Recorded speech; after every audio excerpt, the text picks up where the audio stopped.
Welcome to Real Inside Sales Talk with Mark and Jason, live from the office. It is 10/20/2018 at 6:10 p.m. Jason, how are you tonight, my friend? I'm wonderful, man. We're at the office. Dude, we're in Mark's office, people. Yeah, courtesy of the Crutchers. They're amazing people. Like, great new team, Crutcher Construction and Real Estate. Just beautiful place. Beautiful people, beautiful place, beautiful atmosphere. I mean, I'm happy. Well, I'm looking around here, Mark, and I can see this office is made for success and productivity. Everything is extremely clean, extremely well organized, very much a place where you can focus on. There is no clutter here. None. Let me tell everybody that there is no clutter. There's no bookshelves, stuff with books that people don't read. Everything here is focused on business. So, hat tip to the Crutchers for creating a great environment for success. Yeah, I remember the first time I walked in here, I was like, damn. Right. And then I started like 2 days later. Seriously, I came here. They hooked you right in. I came here to coach a client, you know, and you were in Branson at the time, couldn't make it. Right. And like, they're like, you should come work for us. And I'm like, I think it will. Yeah. Well, okay. They made it easy for you, Mark. They made it easy for you. I walked around here, and that's just easiest transition I've ever had. Yeah, you've got a killer office back here. Well, Mark, we're already a month into the fourth quarter, or half a month, almost a month into the fourth quarter. So if you haven't already, if you haven't done your cold calling, your lead generation, if you haven't reached out to your database, if you haven't reached out and followed up with people you've been talking to, Sphere of influence. Your fourth quarter is just going to suck. I'll tell you that right now. Because you should have already done the groundwork for this over the summer. We were preaching to people about this. Yeah, you never let up. Right, you don't let up. You need to go in the fourth quarter strong, and that's the thing, Mark, is coming in. That's just it. The thing is we come into the fourth quarter, and you need to be on top of your game, because here's the thing: fourth quarter has always been a very productive quarter for folks. You have a lot of people who want to buy before the end of the year, before Christmas, get in that new home at Christmas time.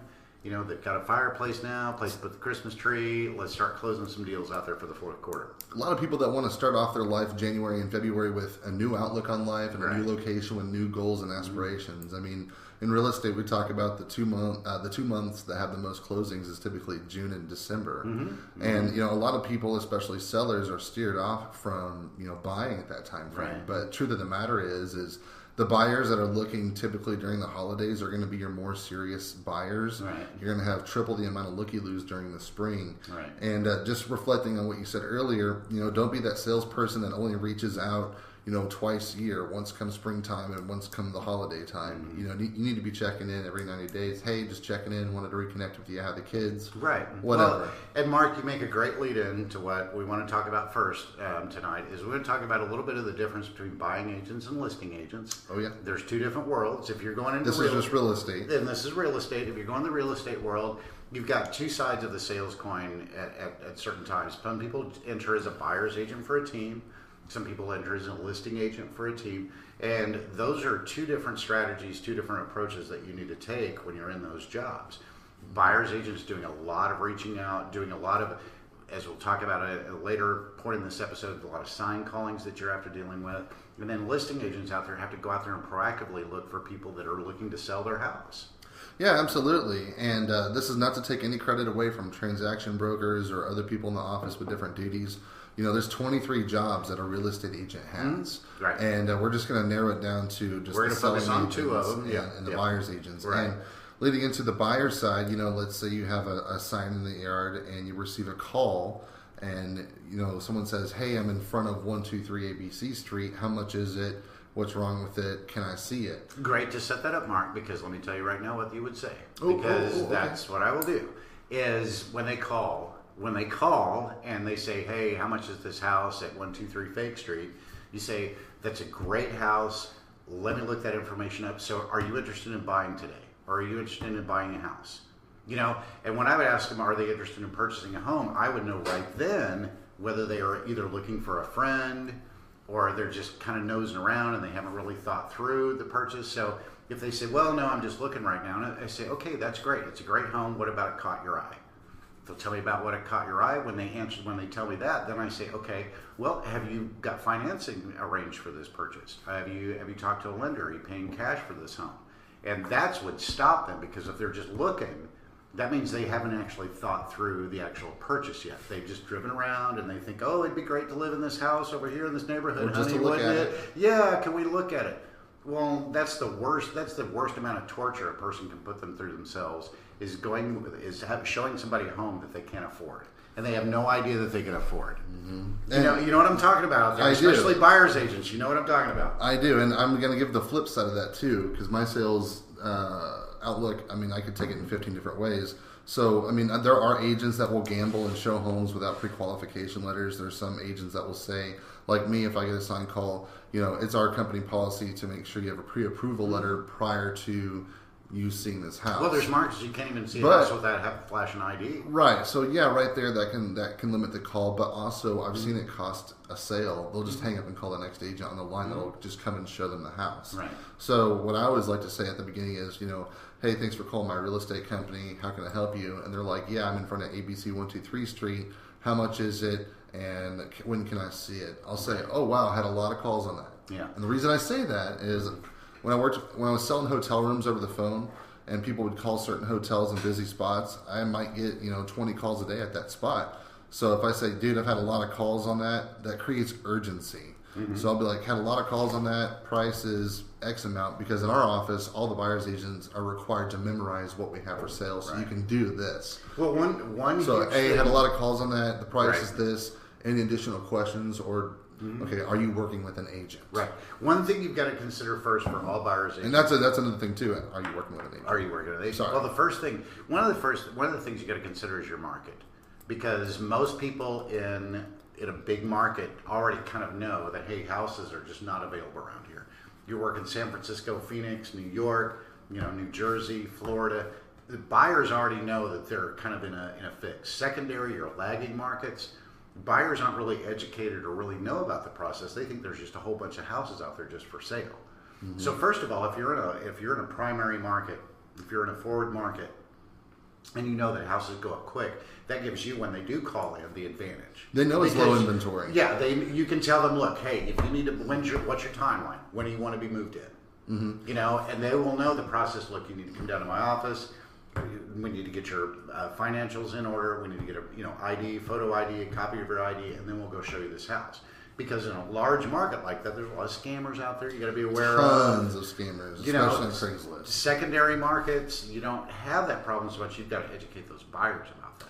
Yeah, and again, you're exactly right. But just remember, create that urgency up front. Had a lot of calls on that. Even if you haven't, had a lot of calls on it. And 2, are you working with an agent? Right. Any additional questions? Right. All right. And like I said, most buyers agents, unless you have like 90 listings, then I can see where you are going to have to take the time to look it up. But like most agents should be well informed from their listing agent what the actual cost is of the house. Well, and most buyers agents, most buyers agents, that's just it. Most buyers agents should know, especially a new house that's come on the market, they should already be aware of it. They should know that, okay, a lot of people are going to be looking at this house. It's a prime piece of property. Everybody's going to be asking about it. You probably are already going to have the information about it. My experience as a buyer's agent, I was pretty familiar with a lot of the properties that were available, because the inventory just sat for a long time. So yeah, I knew kind of reflexively, okay, this house is this, but I would still tell them, let me look that up for you. Are you in the market for a home? So that's the difference. You've got to know your market. Your buyer's going to kind of have an idea of their market. And the other thing is if you're in a secondary home market, you're going to run into a lot of people who are a year, 18 months out from their buying their home. If you're in a secondary market that's in a rural area, your timeline's going to be even worse, man, because you're in people that want to sell farms. People aren't going to really be moving there because there's not a lot of jobs, there's not a lot of economic activity. So when people do call, you want to be able to engage with them quickly and say, okay, are you in the market for a home? And a lot of times they'll say, yeah, we've been thinking about buying. That tells me, okay, you've been thinking about buying, but you're not really sure yet. So here's what I want to do, Mark. You call me about this home at 123 Fake Street. You and your wife are thinking about buying. Here's what I'd like to do. I'd like you to come by my office. Let me step you through the process. Let's look at a few homes online. Let's figure out what you want and make a strategy for you purchasing this home. Because if you're wanting to buy a home within the next 6 months, there's a lot of things we need to get in order right now. Yeah, by the way, do you have an agent? Do you have a lender? Do you have an agent? Do you have a lender? Do you have anything on your credit that's going to pull up when they run your credit? Right. Right. And so that's where you've got to get those kind of qualifying questions out of the way first. When you do have that call in, that signed call in person, they may like try to BS you and say, yeah, I've got paying cash for it. Well, okay, even better. Then that puts you in a better position. So that's why you need to come by my office, meet me, bring your financial statement, lets me know that you have cash to buy this house. That way, I'm not wasting the seller's times out there. That way, I know I can put you into a home. We can get a good offer in. That way, you're not going to miss out on the best opportunity when it comes up. Say this is someone that's bought multiple homes. Sure, they know this feel. Uh-huh. There's somebody like. I'll admit it. There's been times where it's like I didn't pre-qualify my customer. I still showed them a house and we got it sold. Yeah. I mean, you're damned if you do. You're damned if you don't. On the buy side too, you also have to understand what people are, what they mean. Like if someone says they want a ranch style home, I don't want to be sending them listings that aren't ranch. If they want a cattle farm or a cow farm. Right. I've got to be able to send them the right material. Well, here's the thing is you've got to be disciplined enough to let the business go. Mm-hmm. And if you're not disciplined enough to get them qualified, financially qualified, get proof that they're going to pay cash for it, you have to be disciplined enough to give up the sale, which is really hard when you're first starting out. So you're a buyer's agent on a team, you're out there and you're struggling and you think, oh, I just want to show somebody a house and then I can sell it to them. Well, no. The way you can earn money and not waste your time is start being disciplined enough where you get their financial pre-approval. You either get their their ability to pay the loan if they've got a cash. If they're paying cash, they prove that they have the cash. And get them into their office and get them into your office and find out what they want. It will save you so much time in the long run, and then you will actually be able to be pick and choosy and say, look, here's how I work with all buyers. If you bought a home before, great. Let me update you on our current housing market. Let me update you on the process. Let me update you on some of the differences now between buying a home 10 years ago versus buying a home today. Mm-hmm. And then secondly, find out what their strategy is with their home buying. Are they buying it to live in 5 years? Are they buying it to live in forever? Are they buying it to flip? Are they buying it to rent? What's their strategy? Right. Yeah. I mean, you've got investors, you got wholesalers, you got typical average pop Mama Joes that are all going to buy, and also you have to have a good buying counseling interview. Uh-huh. You say, okay, let's come to the office, let's pick out your top favorite 15. Okay, now let's narrow it down to 10, and then we're going to go see 5. Right. Now these houses are moving so quickly. After we see 5, we're going to narrow it down to 3. Then we're going to narrow it down to 1, and we're going to write an offer. And we're going to have an offer prepared. And then here's what's going to happen. We're going to do this, this, this, and this. This is going to happen. We're going to do this, this, this, and this. So you want to let them know about the procedures and that it's going to be okay. And how do you get that far in the sale to begin with? A lot of people are wondering how do you get that far? Right. Well, it's simple. You earn their trust. Right. Once you have earned their trust, and you're just leading a horse to water at that point. Mm-hmm. Mm-hmm. Well, you are, and that's the thing where you don't want to be that buyer's agent that shows 40 houses to someone and they don't buy shit. And they don't buy shit. They ghost on you and they're gone. And I've done that, man. You just can't. Yeah, you can't do that. You get them pre-qualified. It's going to save you time. It's going to save you heartache. It's going to save you anxiety. Again, because we're in the Midwest, people are nice. People try not to be rude, but you've got to start being rude effectively. Not in a negative way, but in the way that, look, it's not fair for the seller for me to show somebody their house when you're not qualified to buy their home. Okay? You're selling your home, Mark. Do you want me to bring unqualified buyers to it? No, you don't. You want qualified buyers, which is where we want to shift gears real quick and just talk about the listing side of things. Yes. If you're a listing agent, what you want out there is when you sit down and talk to them about that listing and selling their home is to be able to know your market. Know that, okay, Mark, you bought your home back in 2007 at the highest point of the market. People right now are not paying this, particular dollar for this amount of homes or this dollar amount for this home. That year is just a year, right? Yeah. Or they bought their home at a great time. Right. And, hey, you're in prime position to sell right now. I would sell while selling is good. Yeah, perfect example. Last week I went on a listing appointment. The guy bought his house in 2017 for $200,000. When I went to talk with him, I'm like, okay, so how much do you owe? And he goes, $206,000. Oh, shit. And I'm like, okay. And I'm Damn. like, so what happens now? And I'm like, well, you bought your house at the very top of the market, and the market hasn't improved that much to get you what you need. So, are you willing to make a sacrifice to go into your long-term goal? Right. Talk 75% about his goals, 25% about the house. Right. It's like, okay, can I get you an agreement to lose $10,000-$15,000? Well, or even that, that's just the thing. You've got to connect with them. Yeah, you've got to come up with a strategy to sell the home. What are they prepared to do to sell the home? Yeah, I mean, well, selling a house is a really big deal. What's going on? I mean, moving sucks, right? Right. So tell me more about that. Right. Okay. Obviously, you need to sell it for a certain amount of money. Moving past that, tell me where you're going. Your family, occupation, recreation, dreams. Right. And I always say, talk about the house 25% of the time. Talk about the destination motivation 75% of the time. Because if you can just keep hammering down on that destination and motivation, eventually they're going to get past the money. It's like, okay, I understand 10 grand is 10 grand, right? But at the same time, we're only on this planet roughly 80 years if we're lucky. So, in the grand scheme of things, would you rather sacrifice 10 grand and be here to here in your life, or would you rather stay here and suffer for another 5 years? Right. And I had to tell that to a lady last week on a listing appointment. Shit. I set 5 listing appointments last week. Right. Yeah. Good job, man. Yeah. Good job. Yeah. Okay. So 2 of them listed. One of them we had listed pictures, and at the very end, basically getting in our cars, driving back to the office, they canceled. Really? Then I had 2 people that rescheduled, but it's okay. They say, set 5, go to 3, list 1, but we got 2 lists. Well, and listing agents out there, how do you prepare your potential seller, for the inspection process? Is there any? You just ask the right questions. You do a seller counseling interview. Okay. The appraisal process. I'm going to ask you everything. I'm going to go down this 30-question scenario, just rapid fire. Is there anything that's going to prevent this house from selling that an inspector will find? Right. Okay. Some people won't even know. And that's okay. Do you recommend people get their own inspection, like sellers? I recommend sellers get their own inspection done. Spend $300 and it's going to save you, 6 months of heartache. Because then you'll know what an inspector is going to look for. I would say if you've been in the house probably 15 plus years, it's probably a good idea. Right. There's some people, it's like, well, wait, let's let the buyer pay for it.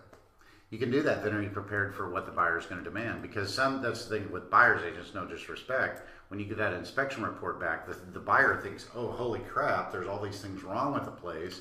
But that's depending on the type of buyer's agent you have, they're either going to be able to translate that to them well, or saying, look, okay, the house is a 25-year-old house.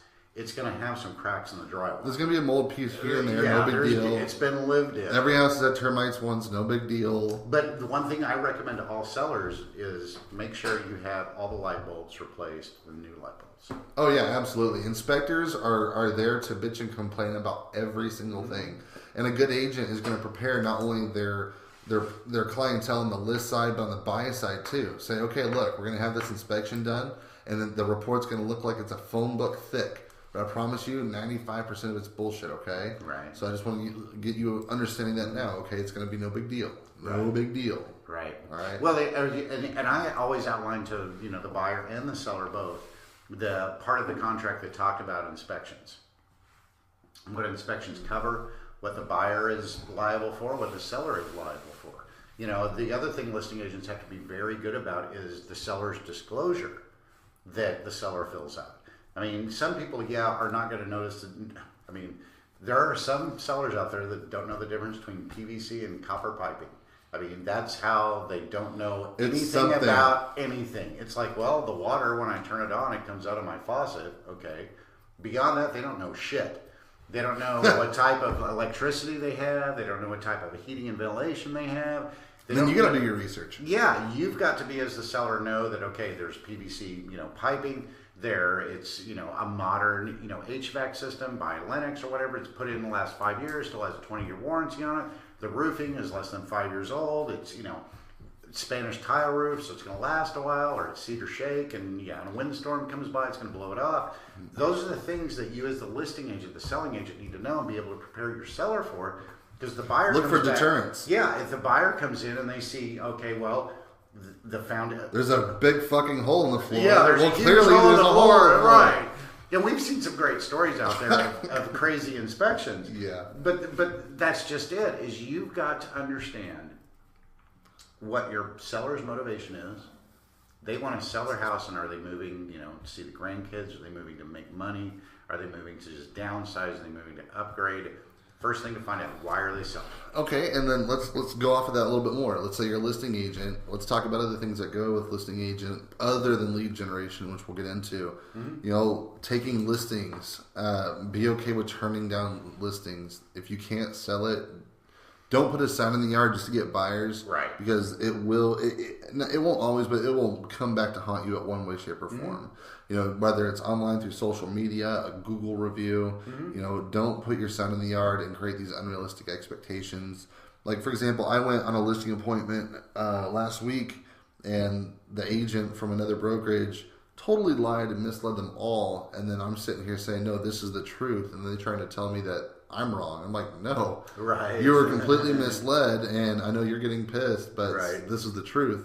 And I literally, I just took my sign and left. I said, I can't help you. Well, that's the thing. You have to know. You have to pick and choose your battles. Mm-hmm. As a real estate agent, and you're either deciding to be a buyer's agent or a listing agent.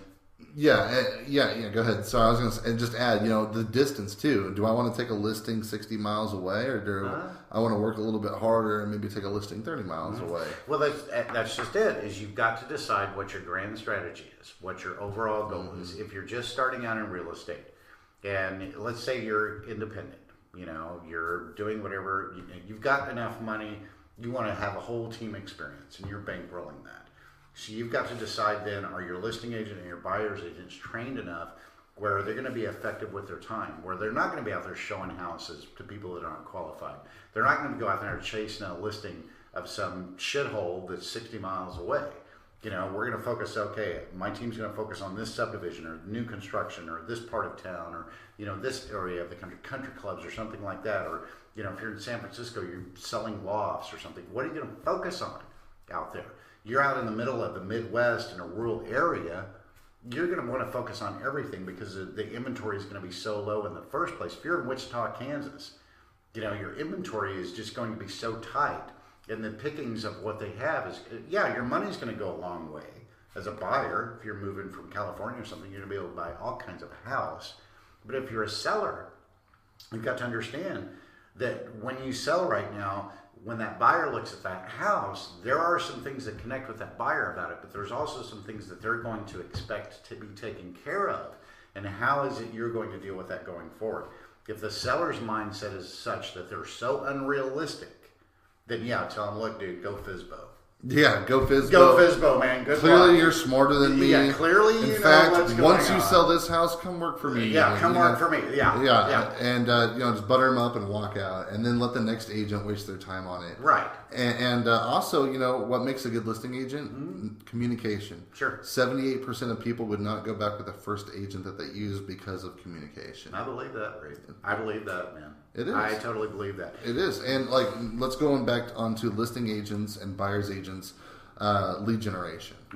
Okay, so let's say you're a listing agent, and we'll do the buyer's agents last. Right. How are you going to generate leads, Jason? Well, first thing that I'm going to do to generate leads is, have I sold any homes in the area? Okay. If I haven't sold any homes in the area, second, I actually even back that up. What is my market like? Okay. If my market is starting to tighten up and the demand for homes is going down, well, I've got to understand why the demand for homes is going down. Is it because of finances? Is it because of inventory?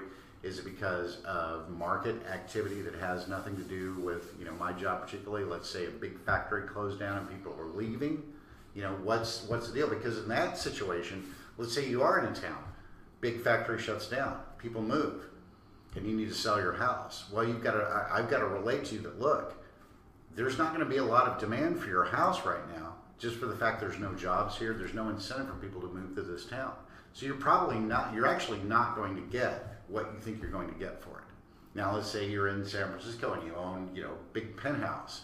Well, people are going to be bidding that thing up because of the demand and the low inventory in an area like that, and say, look, you have the ability to go for the best seller, the cash offer. If you're in a market that's kind of like steady and growing, say the Midwest, you know that your seller is going to get probably 95, 97% of what they're asking. You know, so understand your market first, and then once you understand your market, you're going to be able to educate your seller and create a strategy to sell that home. Absolutely. So, let's say you're a brand new listing agent, Okay. We'll do it from both sides. We'll do the new guy and the experienced guy. Let's say you're a new listing agent. What are some steps that you're going to take to get leads? And I'm just going to go ahead and start talking. Yeah.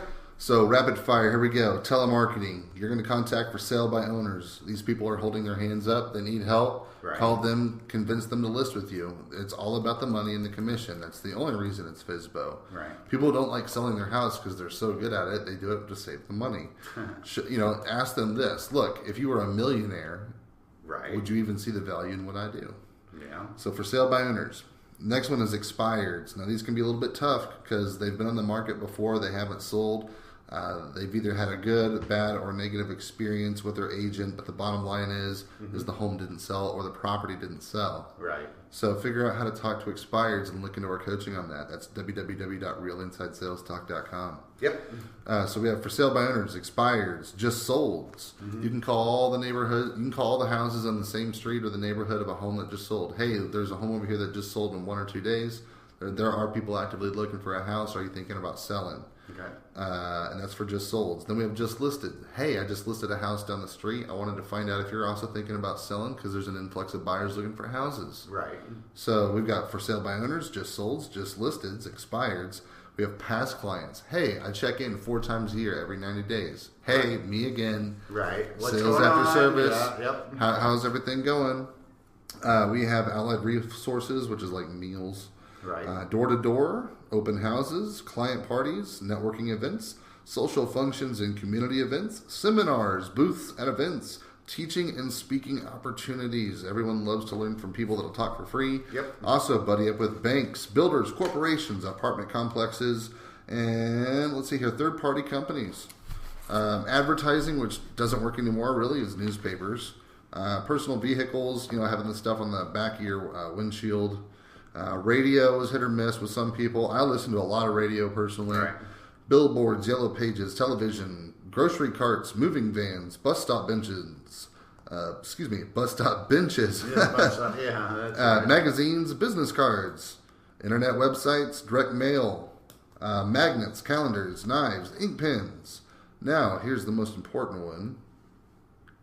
Broadcasting. And that leads us to robocalling. Robocalling. Or ringless dialing. So the one thing that you didn't mention there, door to door. Oh yeah, I said door to door. Did you say door to door? Okay, I didn't catch that. Door to door. Door to door is the most effective way. Charities, community events, little league, door to door. Oh yeah. As a listing, I look at it this way: as a listing agent, you're very much in a different frame of mind than a buyer's agent, because a listing agent, almost everywhere you go, you have to be proactively asking people if they're interested in selling their home, if they've thought about selling their home. Most people are not considering selling. On the other hand, you start asking people, they're going to know somebody. I think with a listing agent, one of the best strategies, and just to wrap this episode up here, Mark, I think one of the best strategies a listing agent can do is be proactively out there trying to generate leads. I don't think a listing agent, they should be calling FSBOs and expireds to see if they want, but I think a lot of the times a listing agent should be spending out there, out of the office, face-to-face with people, asking, hey, have you thought about selling your home? Secondly, the listing agent's got to know the market, man. You've got to know the market, because then that way you're going to know the dollar amount that you can sell that house for. So take 2 approaches to it when you're deciding which avenue to go through on a real estate team. Buyer's agent is very different in the fact that people are asking you for their business, and people are basically giving themselves to you for you to find them a home. You've got to be able to take that first call. If it's a signed call, you've got to be able to take that first call. If they come into that open house and they're just looking around, you've got to be able to immediately engage them. As a listing agent, you want to be able to sell at home quickly. So one, know your market, know your pricing, and then thirdly, know with that seller, create a strategy with that seller where you're both on the same page. Now, from a buyer's agent and a listing agent standpoint, pay attention, because I'm about to tell you $1 million secret. Okay, let's hear it. $1 million secret, people. So there are programs out there that are like ringless dialers. Sly Broadcast, Paragon, ringlessdialer.com. You could pay a certain fee and drop $6,000, $12,000, $20,000 drops to people all over your city Right. every month. Right. Okay. So what has happened is AT&T, Verizon, T-Mobile, a lot of these big corporations have gotten together with nomorobo.com. It's nomorobo.com. And it is a free service that they are putting on cell phones and landlines nowadays. Right. So these services, again, like Sly Broadcast, that's SLYBROADCAST, Paragon, PARAGON, and Ringless Dialer, it's going to be a lot harder to circle prospect nowadays with these ringless dialer apps because, one, the market is saturated with it. Two, there's too many complaints against people. I've seen it ruin people on social media and Google. I've seen it just mess up a lot of businesses and so on the internet, and just people getting mad and driving to the office saying, I'm sick of your calls.